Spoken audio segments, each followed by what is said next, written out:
Magandang araw mga kapiston, panibagong video na naman ang aking ginawa. Ngayong araw na ito mga kapiston, pag-usapan natin kung kailangan bang magpa-replace ng brake rotor sa tuwing nagpapalit tayo ng brake pads. Yan ang topic natin ngayon mga kapiston. Halimbawa mga kapiston, nagpalit ka ng preno or brake pads ng iyong sasakyan at sinabi ng mekaniko na kailangan ng ipa-replace yung rotor. Ngayon, bilang ikaw na may-ari ng sasakyan, inspeksyonin mo rin mga kapiston yung brake rotor ng iyong sasakyan. Tingnan mo kung makinis yung rotor or merong lubak-lubak. Ngayon, kapag may lubak-lubak, ipa-replace mo. Pero kung makinis naman mga kapiston at wala ka namang nararamdaman na vibration sa tuwing nagpepreno, hindi mo kailangang ipa-replace yan mga kapiston. Ang sabihin mo sa mekaniko mga kapiston, base sa kondisyon ng rotor ng aking sasakyan, makinis naman tsaka wala akong nararamdamang vibration sa tuwing nagpepreno, kaya hindi ko kailangang ipa-replace yung brake rotor.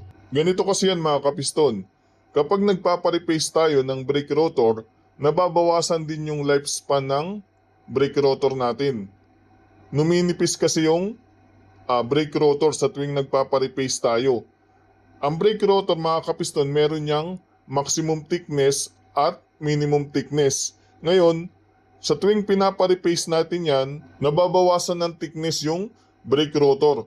At kapag yan ay bumaba sa minimum thickness ng brake rotor, ang mangyayari dyan mga kapiston, sa tuwing nagbe-brake ka, umiinit ng sobra yung brake rotor, nasusunog yung brake pads. Minsan naman may ingay ka na maririnig na parang grinding. Minsan din nagkakaroon ng wiggle sa gulong. So yun ang mga sinyales o mga problema na mararamdaman mo sa iyong sasakyan kapag wala na sa tamang specs ang brake rotor. Kaya suggest ko sa inyo mga kapiston, huwag kayong magpapa-replace ng rotor kung okay pa naman yung brake rotor, wala kayong nararamdaman na vibration. Pero kung meron kayong nararamdaman na vibration at malaki yung run out ng rotor, kailangan talaga natin yang ipa-replace. So yun lang mga kapiston, at sana may natutunan ka sa topic natin ngayon, at kung may natutunan ka, please subscribe sa ating YouTube channel para tuloy-tuloy yung mga basic video, mga basic na kaalaman tungkol sa iyong sasakyan.